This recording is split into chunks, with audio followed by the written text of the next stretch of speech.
At his own engagement gala, Tra and Ma Si did the unthinkable. He projected an explicit, X-rated video onto the massive center screen. At first, friends and family thought he was going big, pulling a provocative stunt to liven up the atmosphere. However, as they looked closer, they were paralyzed with shock. The female lead in the video was none other than the bride of the day, Lee Yun.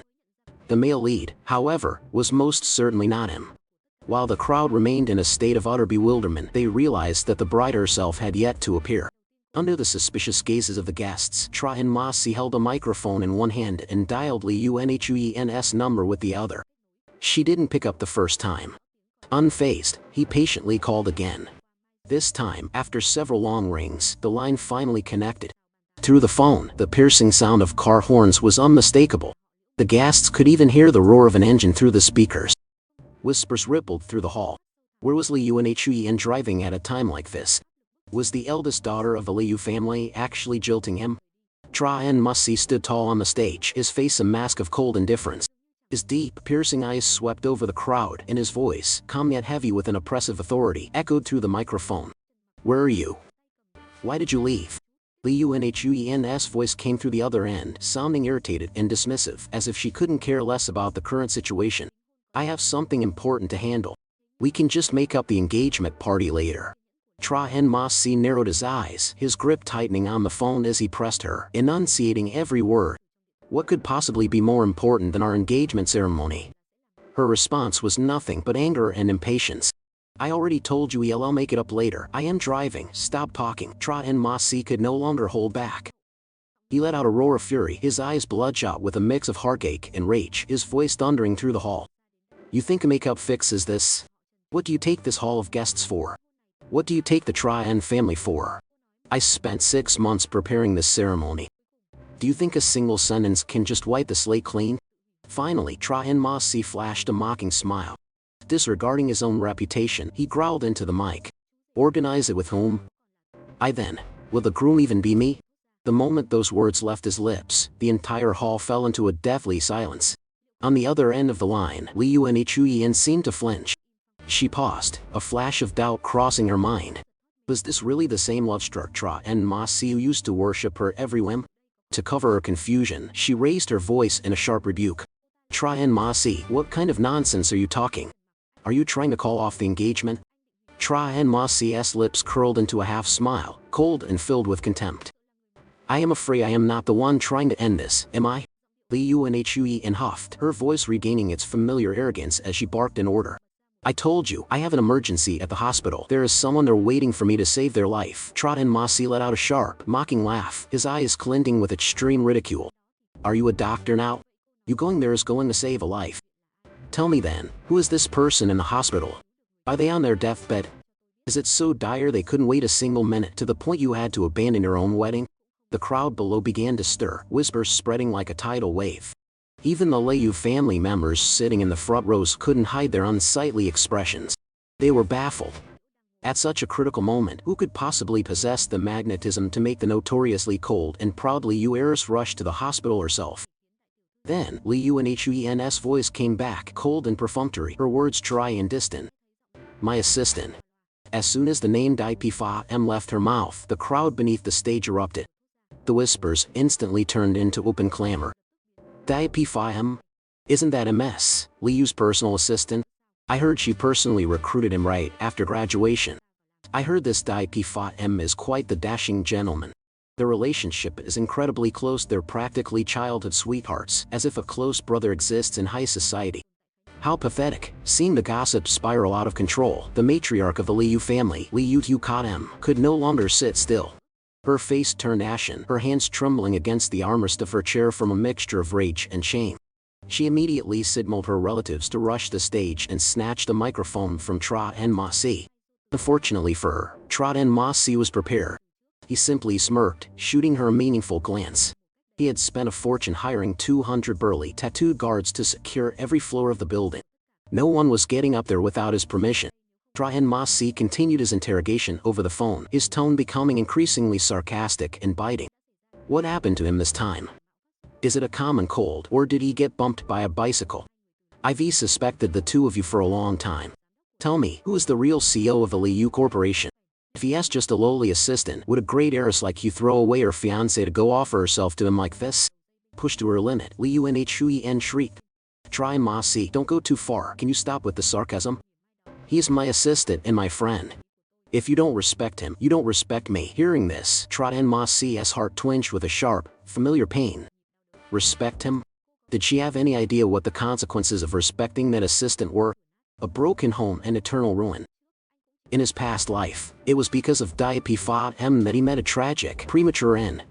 Now that the heavens had granted him a rebirth, he would systematically destroy this treacherous pair until they were utterly disgraced. Making them famous in the most humiliating way possible was only the first step of his revenge. With that thought, Tra Ma Si spoke again, his voice hardening into something cold and absolute. It seems this friend is more important than your fiancé. Fine. Since that's the case, make your choice. Li or Dai Fa M, who do you choose? Li Yunhui never expected Trot Ma Si to corner her like this. In her mind, she and Dai Fa M share a bond as close as siblings. How could he be so narrow-minded as to question their pure affection? Trot Ma Si didn't give her time to think. He kept pressing her through the microphone so the entire world could hear. Answer me, who do you choose? Li Yunhui made a silent comparison. She felt that Dai Fa M understood her better. He always indulged her and never talked back.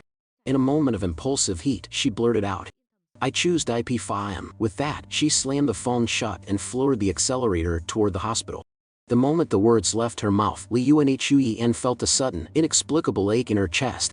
It felt as though she had just discarded something of immense value, something that was now drifting away forever. Meanwhile, back at the hall, the audience was stunned into silence. The gossiping ceased, replaced by a heavy, suffocating atmosphere. Having heard the bride's cold-hearted choice with their own ears, not a soul was willing to speak up for her. The ice goddess personally Yunhui had meticulously built over the years shattered in an instant. The matriarch Liu Yuka felt a level of humiliation she had never experienced in her life. Her face was pale, her lips pressed into a thin line. Her eyes burned with fury at her foolish granddaughter and resentment toward Tra Ma Si for being so ruthless as to blow the matter up in front of high society. She turned to the Liu family servants, her voice shaking with rage. You lot, go find that unfilial girl and bring her back here. Now, as for that Dai Fa M, if he is dying, let him die. If he isn't, run him over and finish the job so he's out of my sight. At the same time, Li Yunhui arrived at the hospital. Still clad in her pristine white wedding dress, she sprinted through the corridors. No one had ever seen a bride in full regalia running through a hospital like a madwoman. Bystanders watched in curious confusion.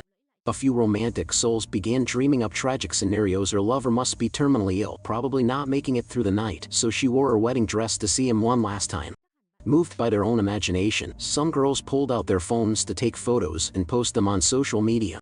Tra Ma Si stood on the stage, looking down at the chaotic crowd as the bitter memories of his past life flooded back.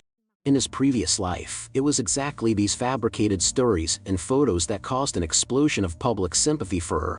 Once their identities were revealed, he would brand it a cuckold for the rest of his life. Back then, after Li Yunhui fled the wedding, the Liu family punished her severely and intended to deal with Dai Fa M, but she had used her own life as a threat to save him. And Trot Ma Si, being a blind, lovesick fool, had chosen to forgive her. His love back then was pathetic. He had been vilified by internet trolls as a profligate playboy who used his family's power to force the Liu family into a marriage, tearing apart the star-crossed lovers Li Yunhui and Dai Fa M. In that narrative, Dai Fa M was the resilient hero who protected her despite his broken heart, while Trot Ma Si was cast as the ultimate villain. Li Yunhui knew all of this, yet she never once spoke up for him. She was too busy protecting Dai Fa M's reputation, for in her eyes, Trot Ma Si had never truly existed. After the dark memories passed, Tra Ma Si took a deep breath to steady himself. He stood straight, his gaze resolute as he gripped the microphone. His voice, deep and laced with decisive irony, resonated throughout the hall. The eldest daughter of the Liu family has made her choice. Therefore, I shall grant them my blessing. Liu Yuka didn't know exactly what he would say next, but a sense of profound dread washed over her. She would stop him even if it killed her. Casting aside all dignity, the old woman dragged her aging body onto the stage in an attempt to intervene. She forced a grandmotherly smile, her tone softening as if she were coaxing a child. Trot Ma Si, let us talk this over slowly. We are family, we should handle this behind closed doors. Nhui is still young and impulsive. We will discipline her when we get back. Come now, dear, come down and give me the microphone. Tra and Mossy looked at the woman he had respectfully called grandmother for so long, his expression momentarily distant. The Tryon family was small. His biological grandparents had passed away before he was born, and his parents died in an accident when he was in high school. He had been left alone to shoulder the weight of the massive Tryon estate. Back then, it was the Liu family who had offered him warmth and care. But it had all been a calculated move. Their true ambition was to swallow the Tryon family's assets. Having lived through it once, he would not let history repeat itself. He looked Liu Yukaim directly in the eye, his smile turning icy. Madam Liu, your name is Liu, mine is Tryon. We aren't family. From the moment your granddaughter made her choice, your grandson-in-law ceased to be me and became Dai Fa. I am standing here now as the head of the Tryon family to speak with you. Seeing that her emotional appeal failed, Liu Yukaim looked at the transformed young man in despair. Tryon Mossy turned back to the guests, his face filled with feigned regret as he bowed slightly. I apologize to everyone for bringing you here only to witness a farce. As I said, I wish to fulfill the wishes of others. Since the Liu heiress has found her true heart's desire, how could I dare steal another man's love? He paused, then declared with a voice like a sledgehammer. From this day forward, the engagement between myself and Liu and Huyen is officially annulled. The words had barely left his mouth when his former father-in-law, Ta and Hai, found the courage to rush the stage. He screamed. I don't agree. I absolutely do not agree. Tryon Mossy, you have no right to make this decision. Tryon Mossy shot him a look as cold as permafrost. Mr. Tyen, by what authority do you disagree? Your daughter has made her choice. She has already run off to her true love. What would you have me do? Should I send men to kidnap and imprison her? My family does not engage in such immoral and illegal acts. My upbringing does not allow it. His words were a stinging slap to the face, implying the Liu family lacked any sense of upbringing or shame. Ta and Hai's face turned purple, but he still tried to cling on. Tryon Mossy, Huyen surely didn't realize that her choice would lead to an annulment. If she knew, she would definitely come back. Give her one more chance. Faced with Ta and Hai's plea, Tryon Mossy smiled faintly and shook his head. Uncle Tyen, how do you know I didn't give her a chance? She backed herself into this corner. Did you forget the video shown before the ceremony? Your daughter and Dai Fa have been entangled for a long time. What use is your protest? Tryon Mossy turned to Ta and Hai, his voice dripping with sarcasm. Your bride is at the hospital right now. I think you'd best go there and show her some concern. Then he turned to the stunned Liu Yukaim with a mocking grin. Oh, right, Madam Liu. I wasn't aware your third generation required a live-in son-in-law. If that was the case, you should have said so earlier. I would have stepped aside much sooner to avoid such a misunderstanding. The guests were floored. None of them expected Tryon Mossy to be this sharp and composed. His regal demeanor left Ta and Hai speechless. How could they let such an elite son-in-law walk away? Ta and Hai made one last desperate attempt, leaning close to Tryon Mossy's ear to whisper conspiratorially.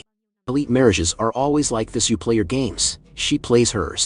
Huyen has been with you for years. You can't just throw her away now that you're bored. She is just momentarily confused. Forgive her. Marrying her means getting half of the Liu estate. For the sake of our history and the assets, let this annulment go. Tryon Mossy felt a surge of absolute revulsion. Was this old man brain dead? Even after all this, he still expected him to endure the humiliation. Furthermore, he and Liu and Huyen had remained pure aside from hugging and kissing. They had done nothing. He had worn the green hat of a cuckold once. He would never wear it again. He took a step back to distance himself from Ta and Hai, raised the microphone, and announced coldly. The Tryon family does not lack money, and we certainly do not need charity from a Liu family. While I am at it, I have a second announcement. He paused, his eyes like daggers sweeping over the trembling Ta and Hai and Liu Yukaim. He continued, each word sharp and definitive. As of today, the Tryon family is no longer a strategic partner of the Liu family. Once the current projects are completed, we will not sign any further contracts with the Liu family. Ta and Hai froze, and Liu Yukaim was so terrified she could no longer stand. Overcome by shock and rage, she stumbled and collapsed onto the stage, her eyes rolling back as she fainted. It the old lady to a hospital, a Liu family member screamed. The Liu clan scrambled to pick her up and fled the scene in a panic. Ta and Hai could only shake his head in dismay and follow. Left alone on the stage, Tryon Mossy calmly looked down and reassured the remaining guests. By late night, the guests had departed, the noise had faded, and the Tryon estate returned to its usual tranquility. But beneath that peace lay a violent storm. Tra and Ma Si and Tha Emiuso returned to the grand living room. They sat opposite each other at the tea table, the steam from the hot tea rising to dissipate the lingering scent of alcohol from a long, chaotic day.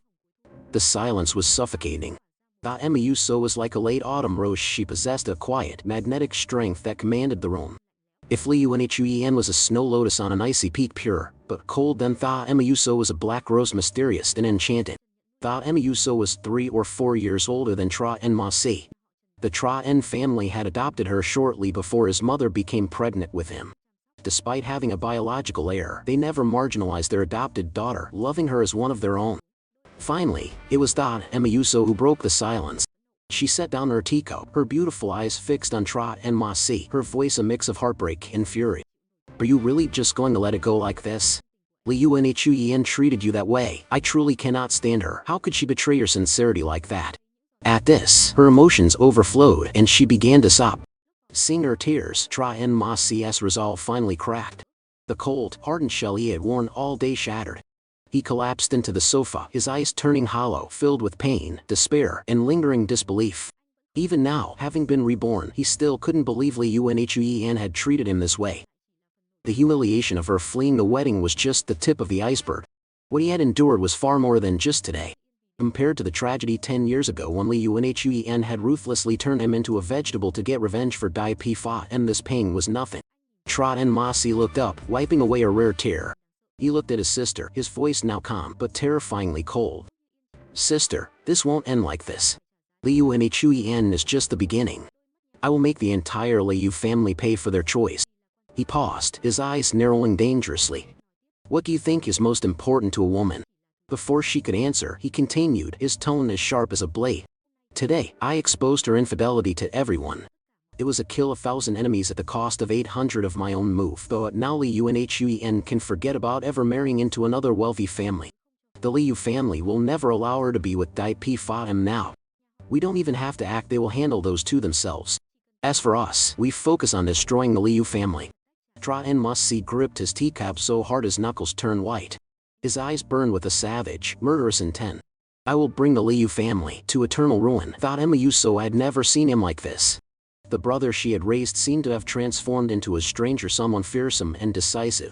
Yet, instead of fear, she felt a sense of absolute trust. She stood up and walked to his side, her voice firm. Fine, Tra En Ma Si. I will always support you. The Tra En family is your backbone. We will make them pay tenfold. She reached out and gently stroked his forehead, just as she used to do when he was a tired child.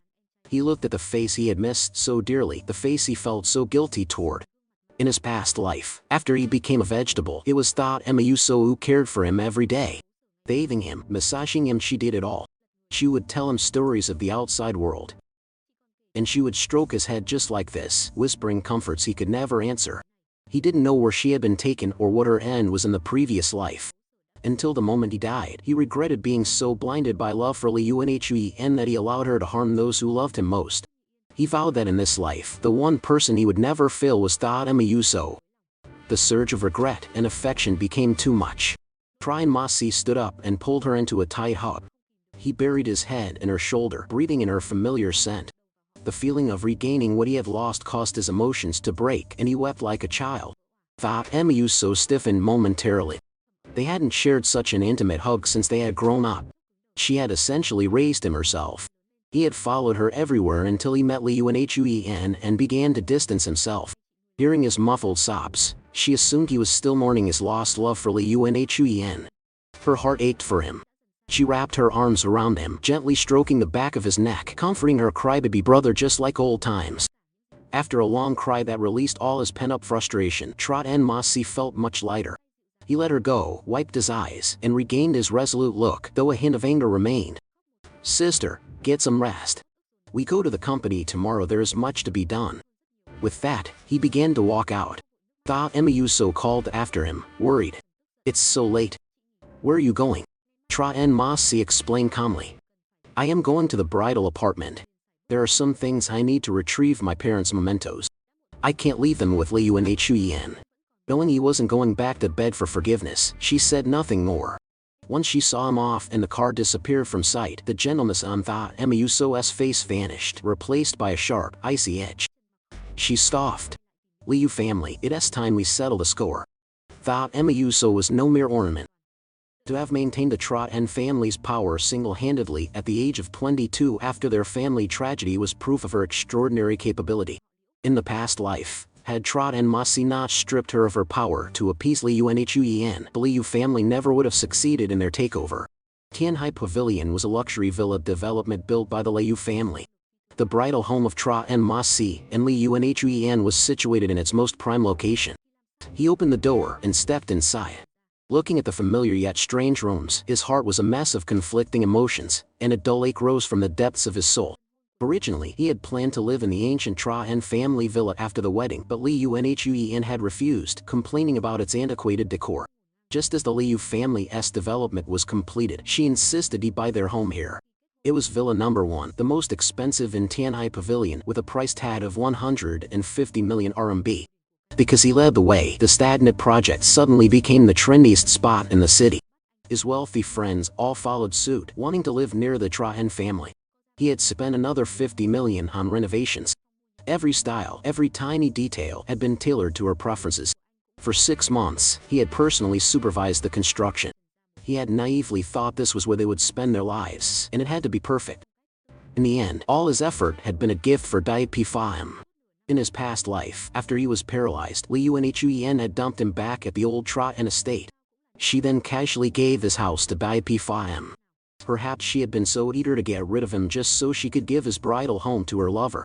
At the time, he hadn't known that the house he built brick by brick had become the love nest of Liu Nhuyen and Dai Pham. Had they slept together in his own wedding bed? That was the very reason Thought Emma Yuso had flown into a rage in the past life, leading a group to their door and beating Dai Pham until he was crippled. And that act was what eventually led to her own demise. Thinking of this, his heart felt like it was being sliced by a knife. A bitter sensation rose in his throat, and Trot and Ma Si could no longer hold it back. He spat out a mouthful of fresh blood. The dark crimson blood stained the pristine white sheepskin rug in the center of the living room. Overwhelmed by heartache and exhaustion, he collapsed onto the floor and lost consciousness. At the Hangzhou Central Hospital, Liu Nhuyen was still blissfully unaware that she was about to become the center of a public firestorm. She was keeping watch by Dai Pham's bedside. She held his hands tightly, her beautiful face etched with worry, her eyes never leaving his pale face. Her heart ached for him. Fortunately, he was fine, only a few superficial scratches and no internal injuries. He had simply passed out from the shock of the impact and had yet to wake up. She had sat there for over 2 hours without blinking. She had no idea what had happened at the Trot estate, nor did she realize she was now the most famous person in Hangzhou. Though, it wasn't the kind of fame one wanted. Earlier, photos of her running into the hospital in her wedding dress had been posted online. Initially, public opinion praised their tragic love. Netizens lauded her beauty and their undying devotion. The story went viral, filled with words of admiration and blessings. Unfortunately, the narrative flipped almost instantly.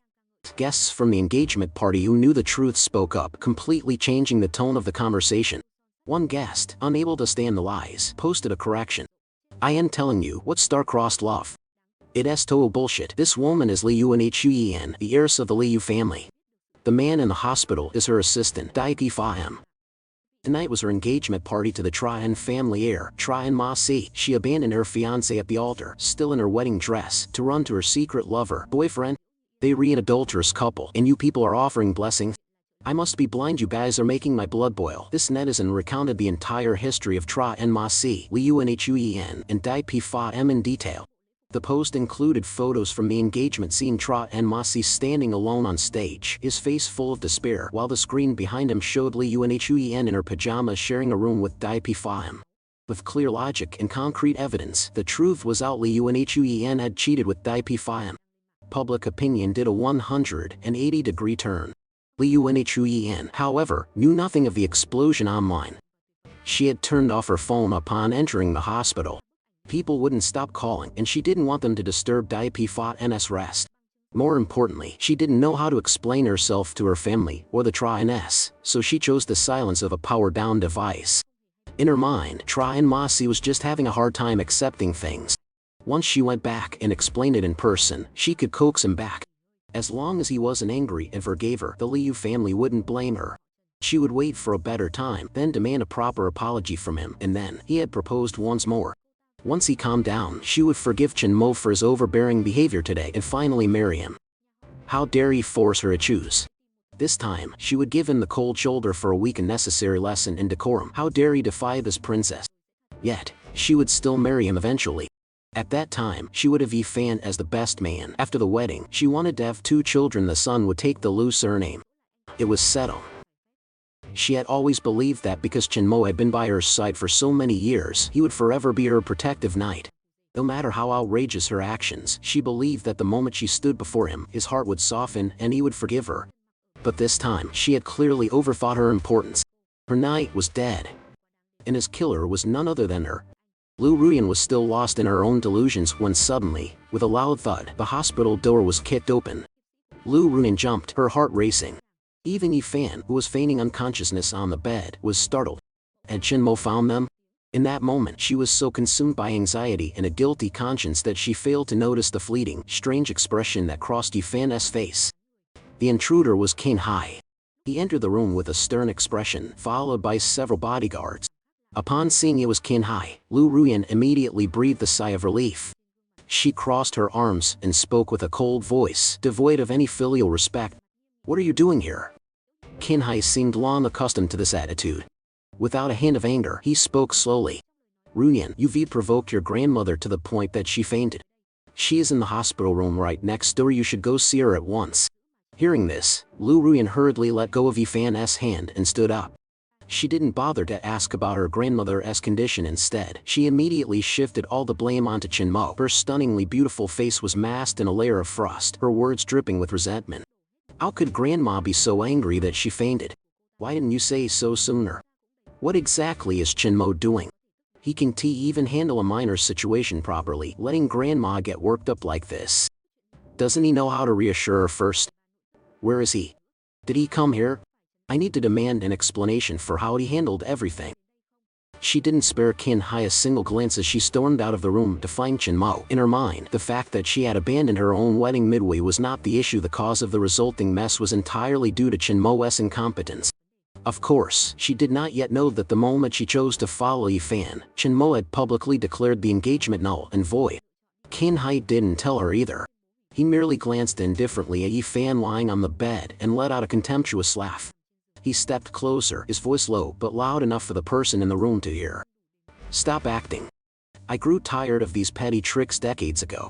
Yi Fan remained motionless, as if he truly were in a deep coma. "Fine, keep playing your part." Qin Hai seemed to see through it all, but he chose not to expose him directly. He turned to the bodyguards and ordered, "The 2 of you stay here and watch him. Do not let him leave this room by even a single step." With that, Qin Hai turned and walked out. At that moment, the eyelids of the man on the bed twitched slightly. He seemed to want to open his eyes to check the situation outside. But as soon as he cracked them open and saw 2 massive, statue-like silhouettes guarding the bed, he was so terrified that he squeezed his eyes shut and continued to play dead. Lu Ruyan walked quickly to the adjacent VIP suite. Sure enough, 2 Lu family bodyguards stood guard outside with solemn expressions. Seeing her arrive, they nodded slightly and opened the door. She stepped into the room, her heart pounding. The sight before her filled her with dread. Her grandmother, a powerful woman whom she had always respected, lay on the bed with her eyes closed, seemingly still unconscious. Lu Ruyan's legs went weak with fear. She rushed to the bedside and burst into tears. She turned to ask Mother Wang, the trusted servant who had served her grandmother for decades, her voice trembling. "Mother Wang, Grandma, what happened to her? How did it come to this?" Mother Wang hesitated, looking as if she wanted to speak but held back. She had worked for the Lu family for over 50 years, staying by Lu Zukan's side and watching Lu Ruyan grow up. She couldn't believe her eldest young lady could be so foolish. But now, the truth was plain as day. Mother Wang sighed softly and said, "Eldest miss, the matriarch fainted from sheer rage. It is only a fainting spell, it's nothing life-threatening. She will wake up shortly." Before Lu Ruyan could ask anything else, Lu Zukan, hearing the commotion, groaned softly and slowly regained consciousness. Seeing this, Mother Wang hurried over to help the old lady sit up. Lu Ruyan followed to assist. As she supported her grandmother, Lu Ruyan spoke with feigned concern that was laced with accusation. "Grandma, are you alright? How are you feeling now? Where is Chen Mo? You fainted like this, didn't he even bother to follow you in here?" She made absolutely no mention of her flight from the wedding.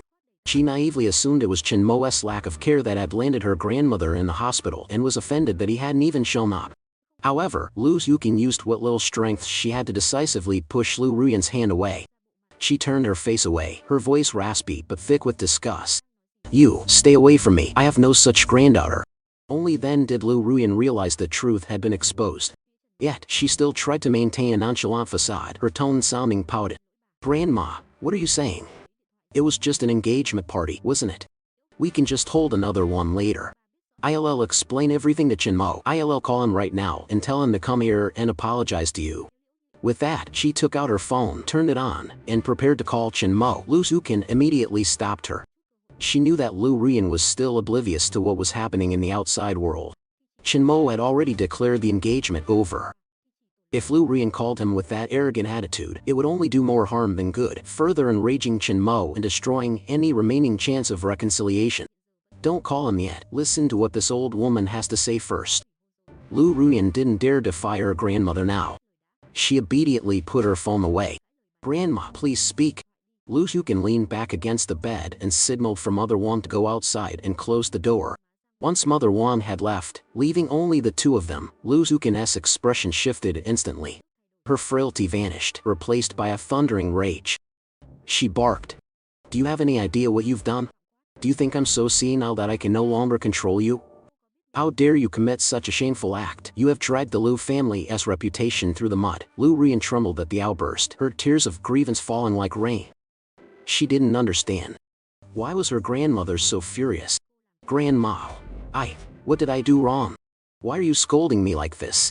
How have I shamed the family? How?" Lu Yuqin's anger grew. She pointed toward the door, her voice sharp as a blade. "Tell me, who is in the room next door? What is his status? What right does he have to be in a penthouse VIP suite?" She was being remarkably patient. Anyone else would have been driven out by her wrath already. Even though Lu Ruyan and Chen Mo weren't officially married, they were betrothed. Lu Ruyan's actions were a blatant violation of feminine virtue. In Lu Yuqin's era, a woman like this would have been cast out to drown in the river. Hearing her grandmother mention Yifan, Lu Ruyan froze.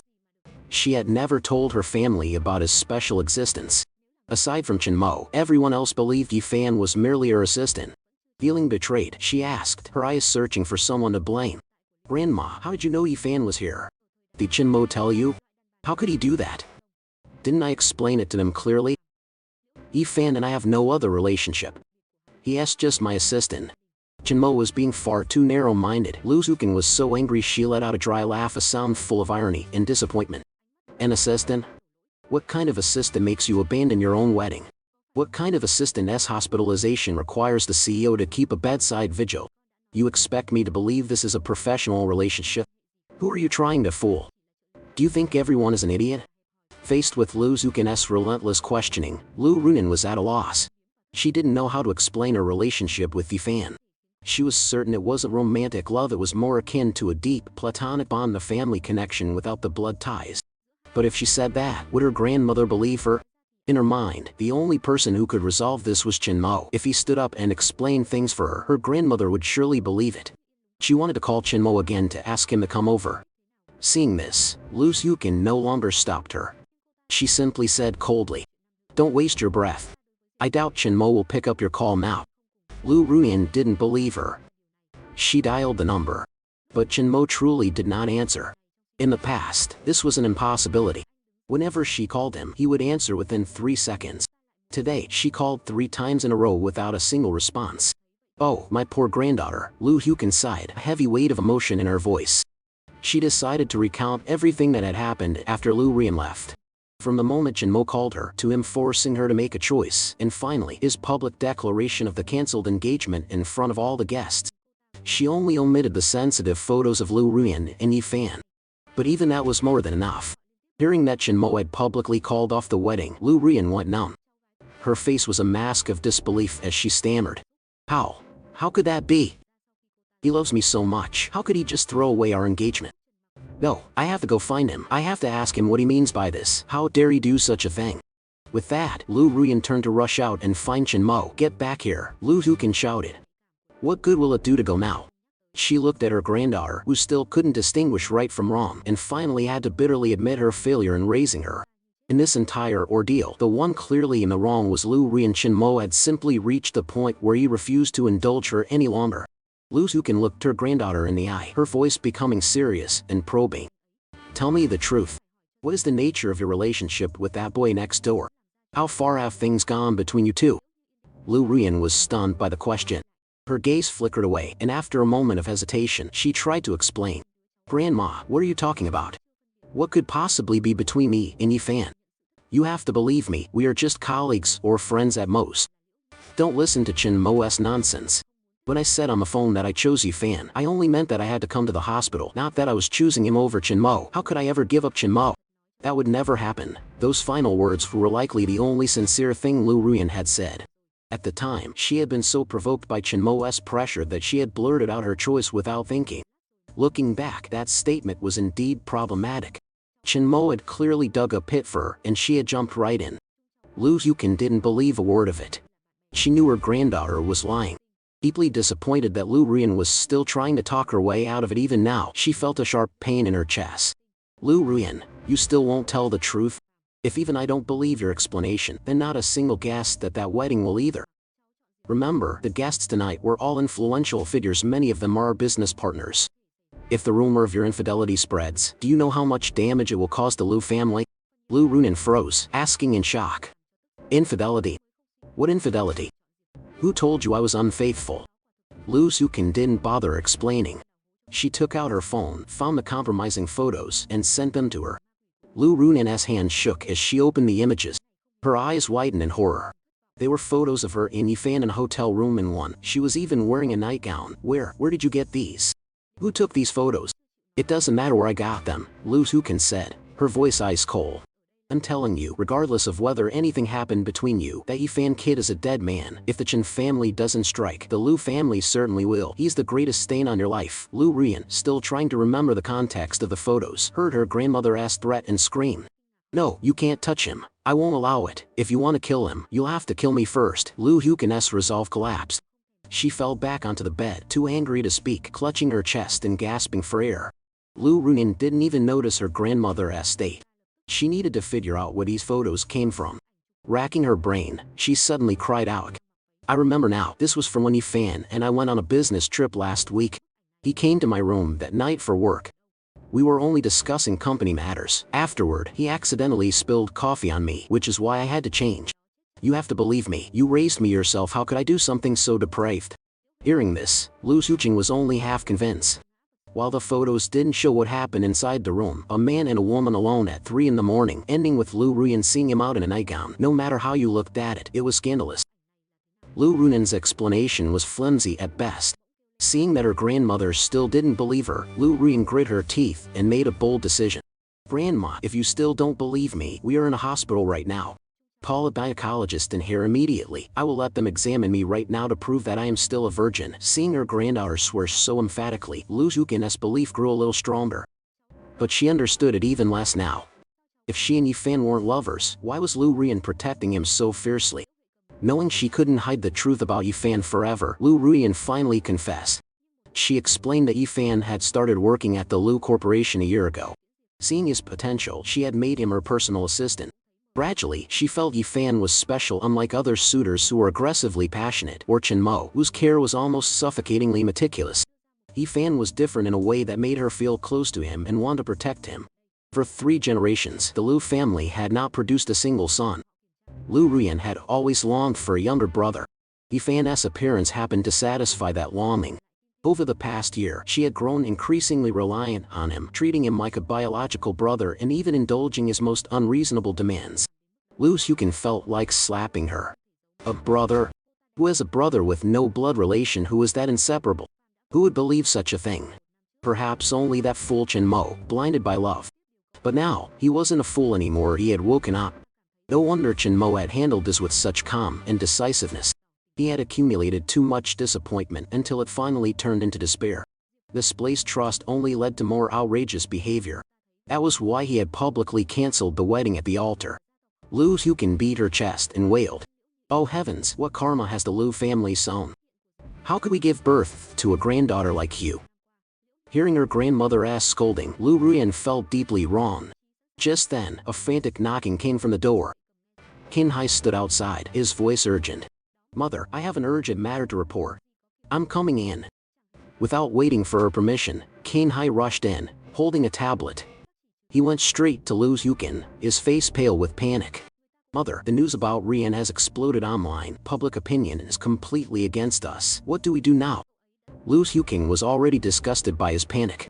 His lack of any decisiveness or backbone didn't even compare to Chen Mo, a young man in his 20s who was so composed. She snapped. "What are you panicking for?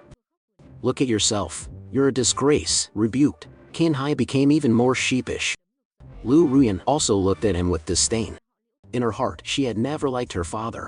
If the Lu family had a son, her mother would never have had to find a man like this to marry into the family. He couldn't even stay calm like a woman. He was truly useless, unable to even provide the Lu family with a grandson. After her mother died, the family's attitude toward Kin Hai had only grown more resentful. Kin Hai was used to this. He didn't dare get angry, only saying softly, "Mother, perhaps you should look at this first." Lu Ruyan took the tablet and looked at the news with Lu Yukin. It wasn't long before Lu Ruyan was shaking with rage, while Lu Yukin staggered and fainted once more, collapsing onto the bed. As it turned out, the story was spreading like wildfire online, and public opinion was entirely on Chen Mo's side. Many people who knew the situation had posted about everything Chen Mo had done for Lu Ruyan over the years. Some had even publicized the list of incredibly valuable engagement gifts that Chen family had given the Lias. Netizens immediately branded the Lu family as heartless. Now, no matter how Lu Ruyan tried to explain, it wouldn't work. Even if she claimed she and Yifan were siblings, who would believe her? Everyone was attacking Lu Ruyan, and the entire Lu family was being dragged down with her. Some were even calling for a boycott of all Lu family products. Tomorrow, when the stock market opened, everyone holding Lu family shares would surely dump them. The outcome was clear: tomorrow would be a nightmare. If this wasn't resolved, the Lu family would struggle to recover. Over the years, they had barely managed to scrape resources from the Chen family to rise to their current position. Their stock price was guaranteed to plummet. "What do we do, Grandma? What do we do now?" Lu Ruyan was finally tasting the consequences of her own actions. Her reputation was ruined, and she was taking the family down with her. "What do we do? You have the nerve to ask me. How should I know? When you were doing those things, why didn't you think there would be a day like this?" Slap. Lu Yukin, having just woken from her faint, could no longer restrain herself. She delivered a stinging blow to Lu Ruyan's face. Lu Ruyan clutched her burning cheek and sobbed, filled with pain and resentment. "Grandma, I was wrong. I know I messed up. Is Chen Mo really going to abandon me?" "No, Grandma, I don't want to cancel the wedding. I still love him. I didn't betray him. I didn't have an affair." Lu Ruyan was no longer an icy goddess or a haughty snow lotus. She looked like a discarded pet, utterly pathetic. "Now you know you're wrong. It's too late. If you wanted to play around, you should have at least cleaned up after yourself. To make such a public scene, were you afraid the world wouldn't know you were keeping a man on the side? Now you've driven yourself into a corner and doomed the entire Lu family." Looking at the comments online, even Lu Yukin didn't believe the sibling story. The old woman's eyes welled with tears. She could already see the century-old legacy of the Lu family going up in smoke. She hated Lu Ruyan, but she hated Chen Mo even more for making this so public. Cancelled at the altar wasn't enough, he had to leak it online to incite public fury. If Chen Mo knew he was being blamed for the leak, he would have coughed up blood again. Then, Kin Hai, who had been silent, spoke up. "Mother, how do you think we should handle this? How else can we handle it?" Kin Hai paused, thought for a moment, and suddenly offered a suggestion, his voice becoming remarkably clear and calculating. "Mother, we have to go in two directions. First, we must handle the online narrative. We quickly contact the authorities to block the information and suppress the story. Second, we find Chen Mo immediately and force him to hold a press conference and take all the blame on himself." Lu Ruyan and Lu Yukin looked at each other in confusion. Both steps seemed impossible. Knowing the method was one thing, but execution was the key. Especially forcing Chen Mo to take the fall. What fault did he even have in this? Even Lu Ruyan couldn't find a logical reason. Seeing them stunned, Kin Hai continued, outlining a detailed plan that left them speechless. They couldn't believe that a man considered a useless son-in-law and a weak father could devise such a sinister plot. Lu Yukin, who had just scolded him for being impulsive and incompetent, was now effectively slapped in the face by his cunning. Kin Hai's plan had 3 steps. 1. Regarding the online narrative, this was actually easy to handle. The Liu family had its own entertainment company. They just needed to find a few A-list celebrities to create some sensational scandals, which would surely overshadow Liu Ruian's affair. Netizens' attention would soon be diverted. Hello. Regarding Yifan's identity, the Liu family should simply adopt him. Let Liu Huqin publicly acknowledge him as her foster grandson. If they did that, the relationship between Liu Ruian and Yifan would no longer be an issue. 3.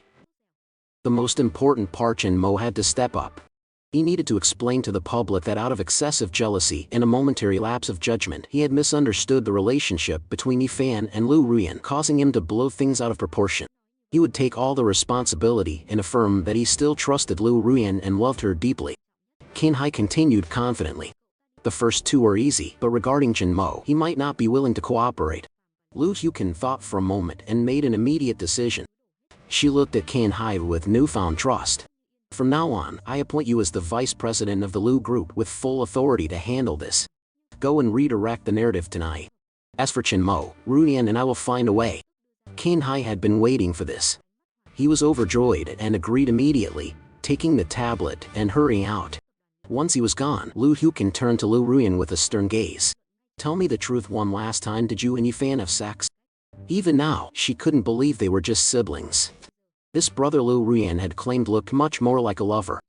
Liu Ruian was devastated that even the grandmother who loved her most didn't believe her.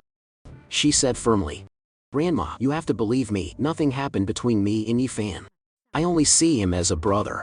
If you don't believe me, I'll swear it on my mother's soul. At the mention of Liu Ruian's late mother, Liu Huqin's expression shifted slightly, her eyes unnatural.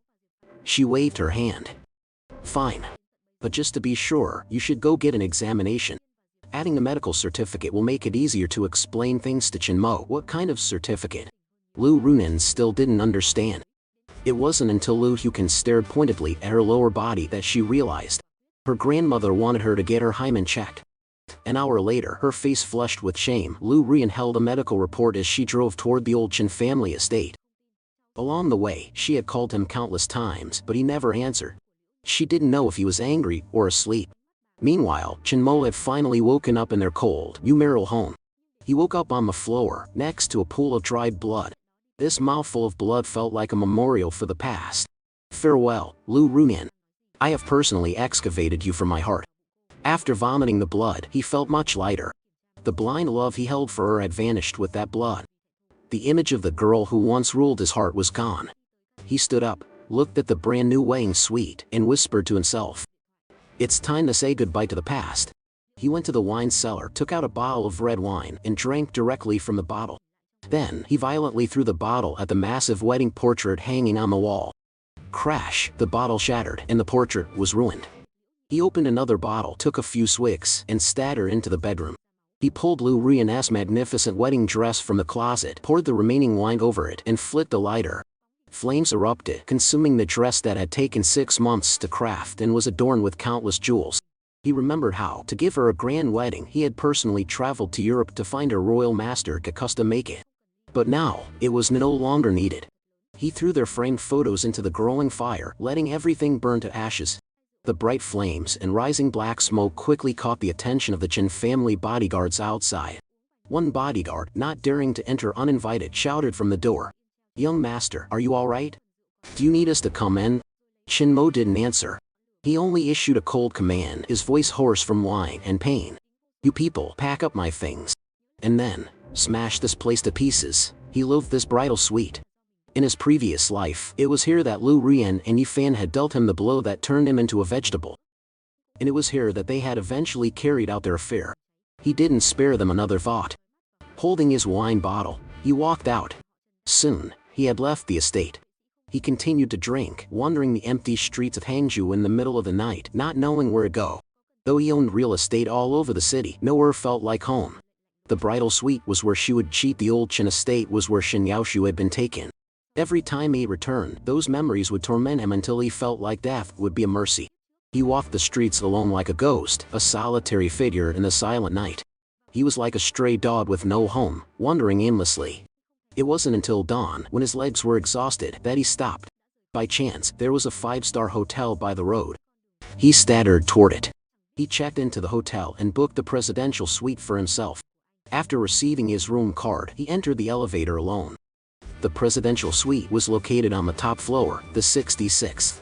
However, as the elevator ascended, it came to an abrupt halt in the mid-50s. With a soft ding, the doors slid open. Suddenly, a girl with disheveled clothes and a panicked expression stumbled into the elevator. She rushed inside and frantically pressed the close button, looking as if something terrifying was chasing her. He narrowed his eyes, sizing her up. She looked young, perhaps a recent college graduate. Tall and slender, she wore a form-fitting, milky white long dress that accentuated her perfect curves. The woman before him was a rare beauty, one whose looks could easily rival even those of Lu Ruyan. He glanced at her once and then withdrew his gaze. He had drunk too much, his head was spinning and his body felt wretched. He desperately needed to lie down and rest. But the girl who had just entered seemed to have drunk even more than he had. Her body swayed dangerously. Her jade-white arms couldn't maintain their grip on the handrail and she collapsed toward him. Instinctively, he reached out to catch her. The moment they touched, it felt as if he were holding a piece of warm white jade. Her skin was smooth, soft, and radiant. His heart couldn't help but skip a beat. Leaning into his chest, she spoke in a weak, pleading voice. "Save me. Please, I beg you, save me." He quickly realized something was wrong. Her body temperature was unnaturally high and her snow-white skin was flushed with abnormal crimson patches. Before he could react, the woman in his arms tilted her head up and sought his lips, initiating a kiss. She wrapped her arms around his neck, pulling him down firmly, her breath hot and hurried. Reaching the 66th floor, Chinmo hurried out of the elevator, still carrying the mysterious girl. He walked straight toward his presidential suite. The moment they entered the room, the woman in his arms grew even more frantic. She desperately began tearing at both of their clothes. Ness. Chinmo tried to maintain his last shred of sanity. "Don't say anything." A passionate kiss from the girl silenced whatever he was about to say. Staring at the stunning beauty before him, and with the alcohol having already clouded his judgment, how could Chinmo resist such a temptation? He closed his eyes and surrendered to the sensation. While he and the girl were lost in passion in the hotel room, Lu Ruyan was tasting the sting of a blunt rejection at the Chin family mansion. The butler refused to let her in. It was only after her persistent pleading that Butler La finally revealed Chinmo had returned to the newlywed suite. Upon hearing this, Lu Ruyan immediately sped toward the suite. Chinmo must still have feelings for her. He was waiting for her in their wedding room. At that moment, she felt a surge of excitement and her mood lightened considerably. But when Lu Ruyan arrived, there was no sign of Chinmo. The honeymoon suite was occupied only by a few guards swinging baseball bats, smashing every piece of furniture and every lavish decoration to pieces. Lu Ruyan nearly choked with rage. She screamed. "Stop this right now. What on earth are you doing? Who gave you permission to destroy this place? Get out, all of you, get out now." The guards naturally knew Lu Ruyan was she had almost become the mistress of the house. One guard spoke up with a conflicted expression. "Miss, it was the young master who ordered us to demolish everything. They didn't know whose orders to follow." If the young master and this woman eventually made up, would they be purged for offending her? "Don't make me say it a second time. Get out," Lu Ruyan shrieked. Seeing her fury, the guards dropped their bats and left. Once they were gone, she collapsed onto the floor. This time, the reality finally sank and he meant it. He wasn't throwing a childish tantrum, he truly wanted to break up with her. "Chinmo. Why? Why won't you even give me a chance to explain?" Lu Ruyan sat on the carpet, consumed by unbearable pain. Soon, her eyes fell upon dried bloodstains on the rug. The bright red blood had dried into splatters against the pristine white fur, looking incredibly jarring. He had coughed up blood. Chinmo had actually coughed up blood. What had she done to drive him to such a state of rage? She sat there in a daze, sobbing in agony. In that moment, she looked like a withered leaf swept away by a ruthless autumn wind, tragic and utterly helpless. The next morning, on the luxurious bed of the presidential suite, as the morning sun filtered in, the mysterious girl was the first to wake.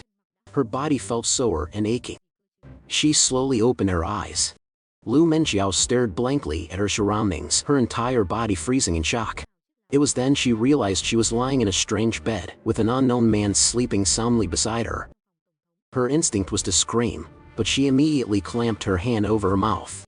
She was terrified of waking the man and being defiled again. As it turned out, Lu Menjiao was a graduating student from the Motto Academy of Drama. Before graduating, she had signed a debut contract with Wang Yi Film Company. Yesterday, she had accepted an invitation from her senior, Zhang Ji, to perform in Hangzhou. After the show, Zhang Ji took her out to meet some investors and hinted that she needed to make appropriate sacrifices. She hadn't realized that sacrifice meant selling her body. She had tried to leave immediately, but Zhang Ji refused, insisting she finish one glass of wine before going. She didn't expect the wine to be spiked. She had quickly fallen into a daze and was shoved into a hotel room to wait for a patron to enjoy her. Fortunately, her will was strong. When the patron entered, she spat directly in his face. While he was in the shower, she seized the chance to bolt from the room, which was when she encountered Jin Mo. Looking at the man sleeping deeply on the bed, memories of last night slowly trickled back. Lu Menjiao finally remembered it was she who had taken the initiative to pin him down. Recalling the wild events of the night, her face turned bright red. What should she do now? She glanced at him again and realized the man who had taken her first time was quite handsome. She whispered to herself. At least it was you. Consider yourself lucky. If it had been that old man, I would rather have died. Lu Menjiao stepped out of bed barefoot, carefully picking up her torn clothes from the floor and throwing them on. Having no other choice, she put on his coat. She muttered. I slept with him and now I'm making off with his clothes. Is that a bit unethical? She hesitated for a moment, then unclasped the necklace from her neck, placed it neatly on the nightstand, and left the note. Finally, she gave a bitter smile and said, Does this make me a one-night stand kind of girl?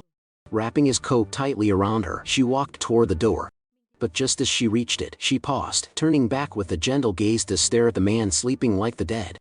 It was as if she wanted to carve his image into her heart. A moment later, she left without hesitation. Chen Mo slept until noon. When he woke up, the space beside him was empty. He saw the necklace, and the note on the nightstand.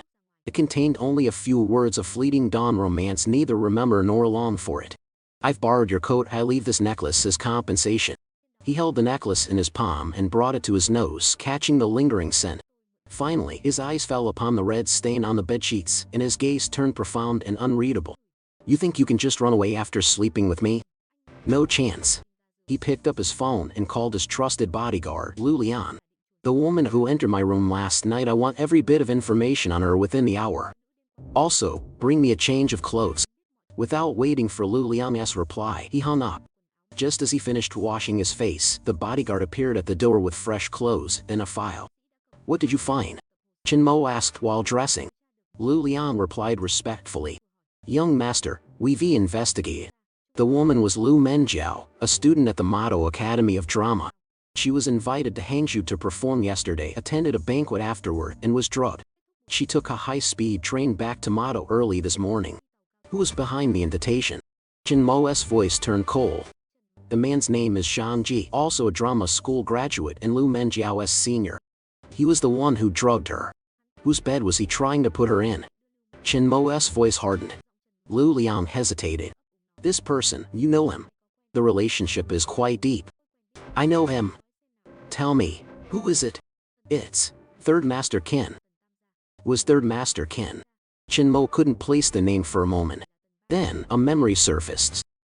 Is it Qin Ba? Qin Hai's younger brother? Lu Liang nodded. Yes, young master. It's him. At the mention of that name, Chen Mo gritted his teeth in hatred.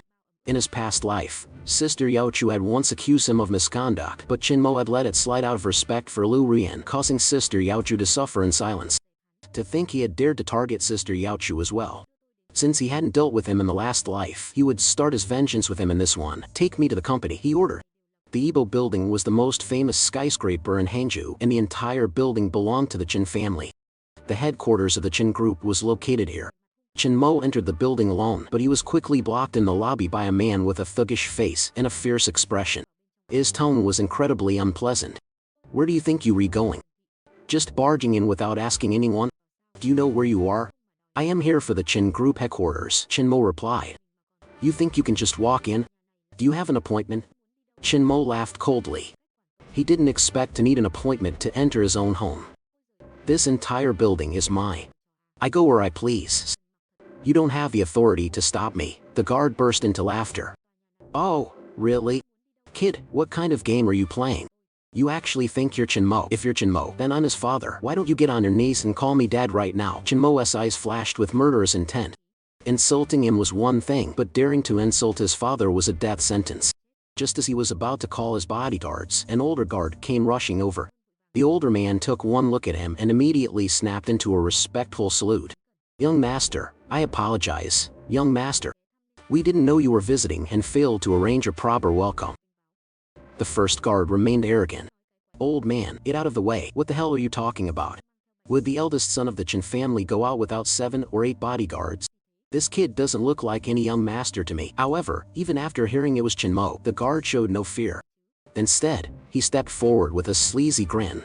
"Brother-in-law, finally, I get to meet the man himself. I am Xiao Kai, Lu Rian's cousin and the deputy head of security. We all family here." The stench of sweat, cigarettes, and bad breath emanating from Xiao Kai nearly made Chen Mo gag. He shoved the man away and spoke to the older guard, "Old Ma. Ho! Assemble the entire security team here immediately." 2 minutes later, a group of guards stood in 2 neat rows before him. "Is everyone here?" Chen Mo asked, his voice emotionless. Old Ma stole a glance at Xiao Kai, afraid to answer. Seeing this, Chen Mo barked. "I am asking you, why are you looking at him? Does his family own this company?" Terrified, Old Ma immediately corrected his posture and reported the situation. It turned out that the current security team, aside from his own squad of veterans, was entirely composed of Qin family relatives. Most were loiterers like Xiao Kai. They did nothing but collect a paycheck and gamble in the office. Xiao Kai's father had even been promoted to chief of security, but he almost never showed up. Hearing this, the rage in Chen Mo's eyes threatened to erupt like a volcano. He gently patted Old Ma's shoulder. "It's been hard on you. This is all my fault. My blind indulgence led to this state of affairs." At that moment, Xin Yaochu and several assistants appeared from the elevator. "Why did you come to the office and not come upstairs?" Xin Yaochu asked, her voice elegant, but filled with concern. Seeing Xin Yaochu again, Chen Mo's nose stung and his eyes reddened. He looked at her with genuine remorse. "Sister, I was wrong. I was foolish and caused you so much trouble." Xin Yaochu glanced at Old Ma, who gave her a confirming nod. She understood instantly. "Chen Mo, you are my closest family. Whatever choice you make, I will support you," she said, her voice touched with emotion. He swore silently, "Sister, in the last life, I failed you and failed to protect you. In this life, I will never let these parasites off." He turned to her secretary and ordered, "Call the legal department, then call the police and have all these people arrested. Every cent they've embezzled, they will spit back out." In the chairman's office, Chen Mo looked at the files Xin Yaochu provided and slammed the table in fury. It turned out she hadn't been idle. Every illegal act and violation of discipline committed by these people had been documented by her, waiting for the day he would finally wake up. When he read the section about Qin Ba frequently harassing female employees and even daring to target Xin Yaochu, Chen Mo wanted to slap himself. "Sister, how could I have been so stupid? Hit me, please, just to vent your anger. It's all right, isn't it? It's all in the past now. The best thing is that you've opened your eyes," Xin Yaochu said, stroking his head to comfort him. "I won't just make them return the money, I want them in prison. I want them rotting behind bars for the rest of their lives, especially that Qin Ba," he hissed. A moment later, the general manager of the legal department, Wang Jing, a close friend of Xin Yaochu, knocked and entered. "Manager Wang, I need you to draft a share transfer agreement," Chen Mo said. Wang Jing was surprised. She assumed he was going to transfer more shares to Lu Ruyan. "How many shares does the chairman intend to give Lu Ruyan?" she asked, her tone tinged with sarcasm. "Why on earth would I give shares to Lu Ruyan?" Chen Mo asked, surprised. "Ivy called off the engagement. Why would I give her anything? Do you think I'm an idiot?" He continued. "Actually, thanks for reminding me. The dowry and several precious antiques were already sent to the Lu family. Send them a formal notice later. Tell them they must return every cent and every item to me." Wang Qing looked at him as if he were a stranger.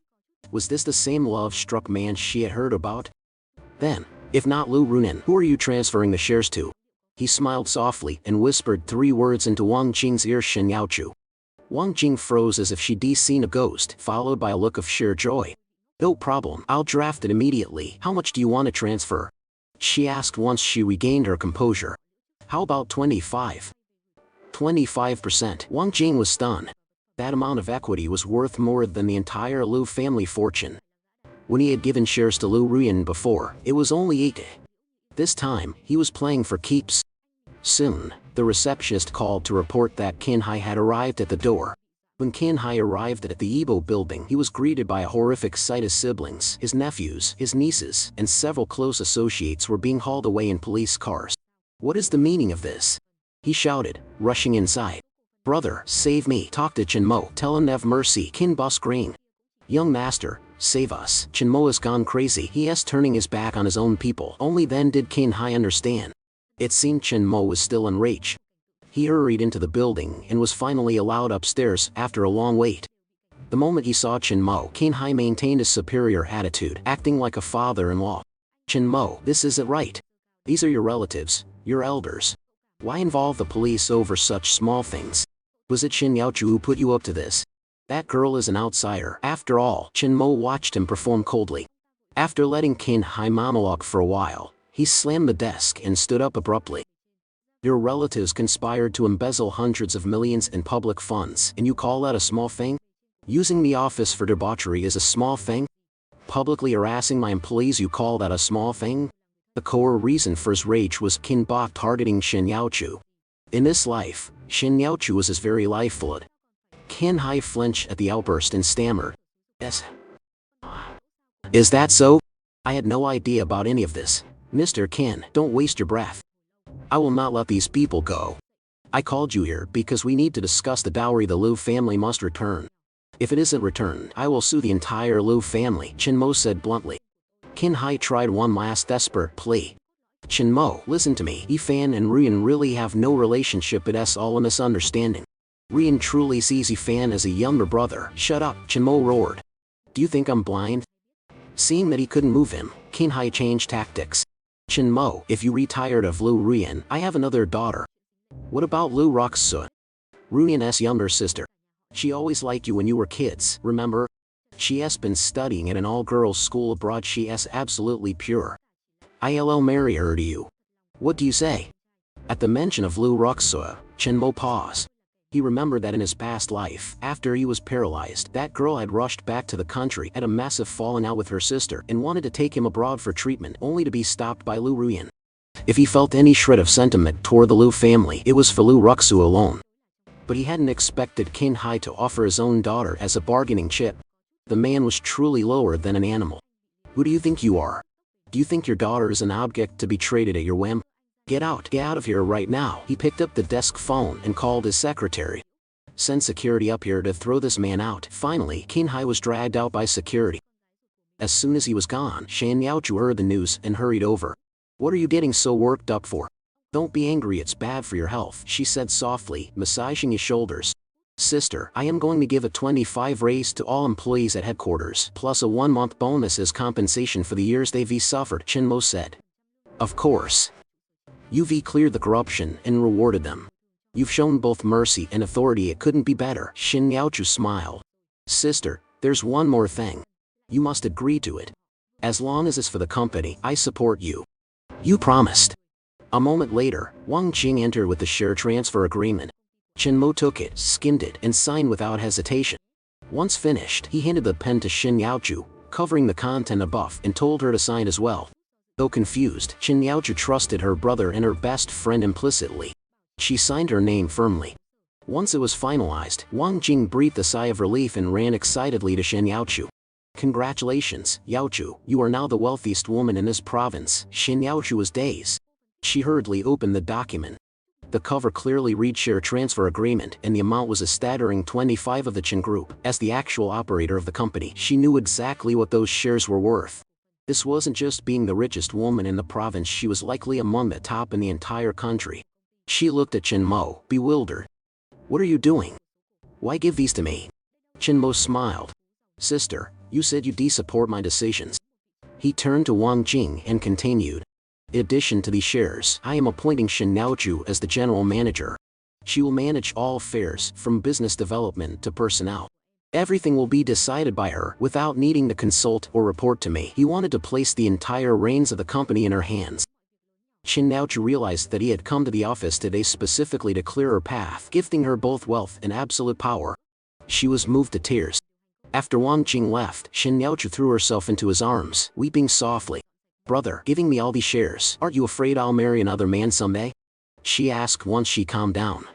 Chen Mo stroked her hair, his voice filled with sincerity. I'm not afraid. What I've given you is yours. If you want to marry someone else later, consider these shares your dowry. Hearing this, Shin Yaochu felt a twinge of feigned annoyance. She pinched the soft flesh at his waist and pouted. Fine then, I'll go find another man to marry. Don't you dare regret it. He winced in pain. Oh, sister, I was wrong. Sister, you will always be a member of the Chen family. In this life and the next. We were born to rely on each other. During his promise of mutual reliance, Shen Yaochu buried her face in his chest and cried harder. Fine, we will stay together forever. We will never be apart.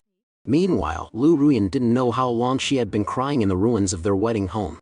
Just as she picked up her phone to call Chen Mo, a call from Yifan interrupted her. On the other end, Yifan was wailing.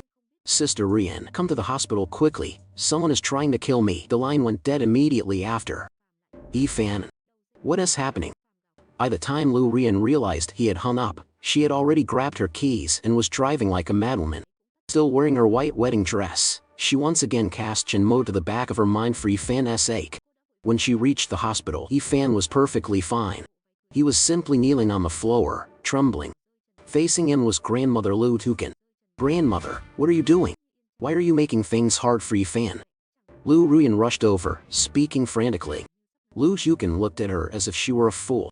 Look at him, does he have a single serious injury? Just a few scratches. Because of this thing, you dared to abandon your wedding and turn the Chen and Lu families into enemies. I wish I could beat both of you to death. Only then did Lu Rian look closely at Yifan. Indeed, there were only a few minor scratches on his face and hands.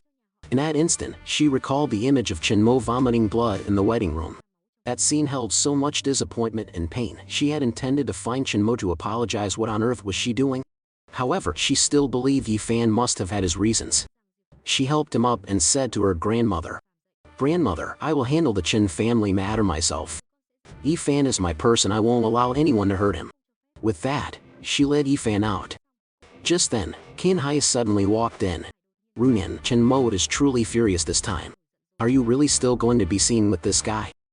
You won't have a single chance left if you do, Qin Hai said. Lu Ruyan ignored him completely, acting as if he didn't exist, and helped Yifan away. Once outside the ward, Lu Ruyan shoved Yifan to the ground and asked angrily. Tell me, why did you lie to me? Do you know how much trouble I've caused by coming here to save you? You're going to be the death of me. Yifan put on a look of profound grievance, sobbing wordlessly.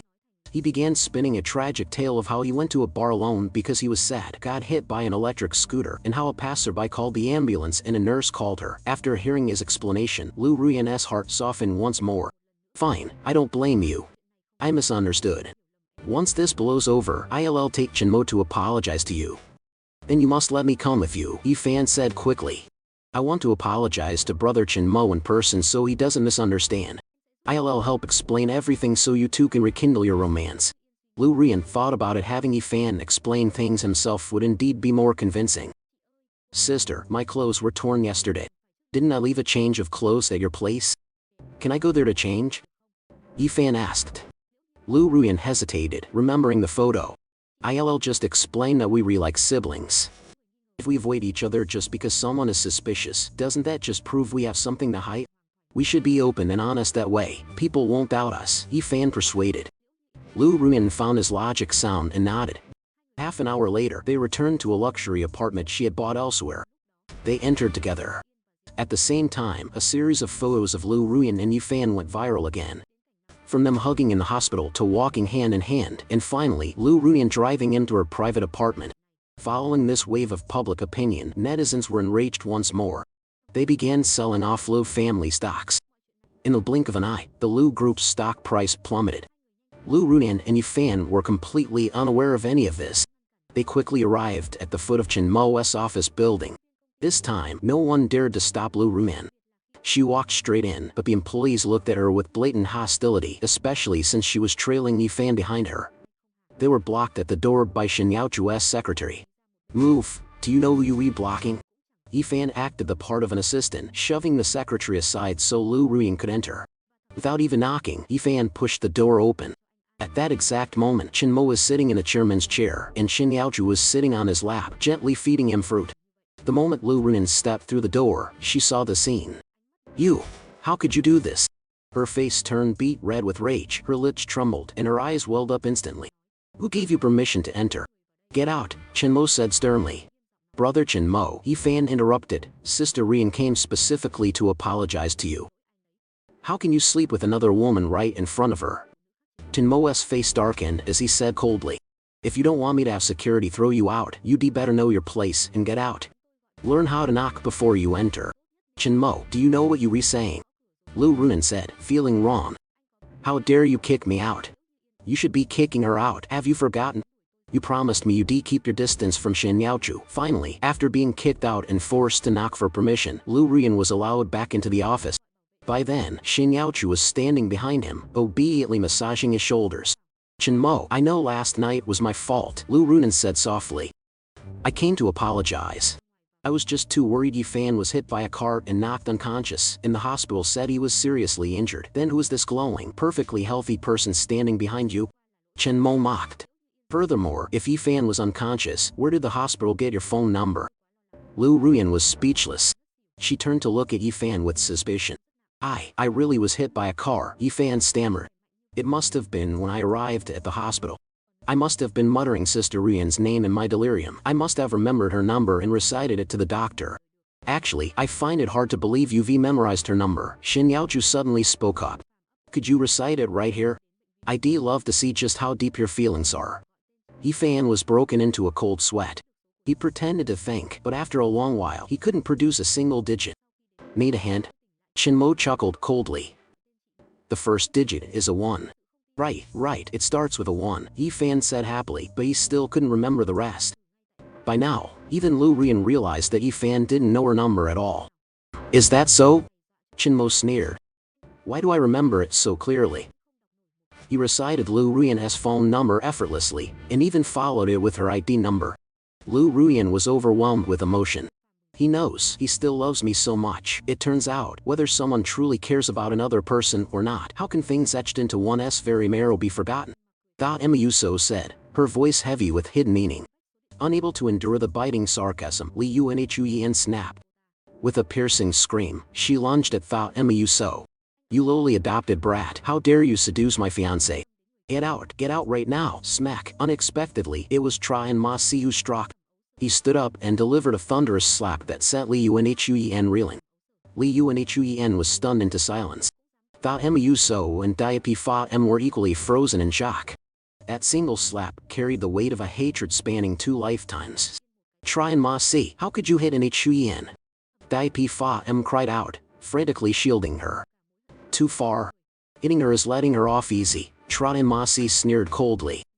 And what about you? How clean do you think you are? You dare claim that the call from a hospital wasn't a deliberate setup you orchestrated? Daiki Fa was struck speechless, his silence a confession. It was only then that Li Yunhuyen realized how riddled with holes his stories had been. She grabbed his arm, her voice trembling. Tell me, have you been lying to me this whole time? I haven't, I didn't lie to you. Daiki Fa shoved her hand away. You were just stupid and far too easy to trick. At those words, Li Yunhuyen's heart turned to ice. She had always regarded him as a blood brother, protecting him with everything she had, only to be so blatantly deceived in the end. Just then, the office door swung open. Luo and Ji Tianh entered carrying a dossier, followed by 2 police officers.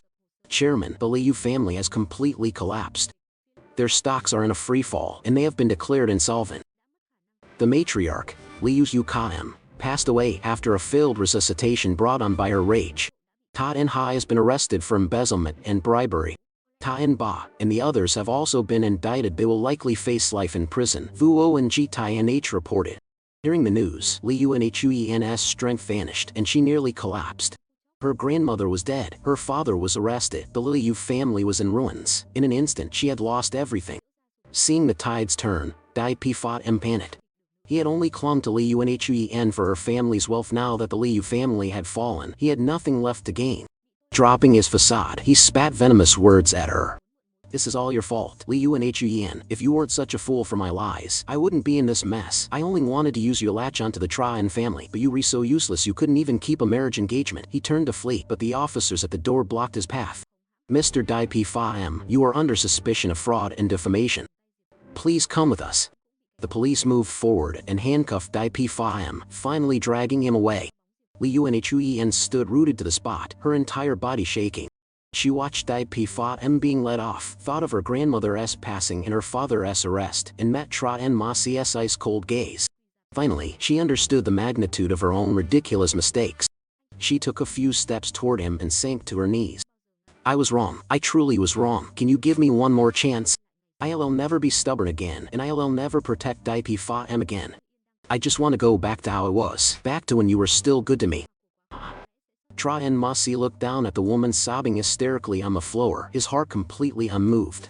The Tra and Masi of the past might have felt pity or softened his heart, but the current Tra and Masi had room only for Tha Emayuso in the cold peace of his revenge. He gently withdrew his hand from Tha Emayuso's firm grip, looked down at Li Yuanchuyen, and spoke without a trace of warmth. It's too late. I gave you chances, and it was you who failed to treasure them. You destroyed everything we had with your own hands, just as you destroyed yourself. Stand up. I won't do anything more to you, but I will never give you another chance. Not ever. Li Yuanchuyen saw the finality in his eyes, and knew that all hope was gone. She slumped to the floor, her wails echoing with regret and despair.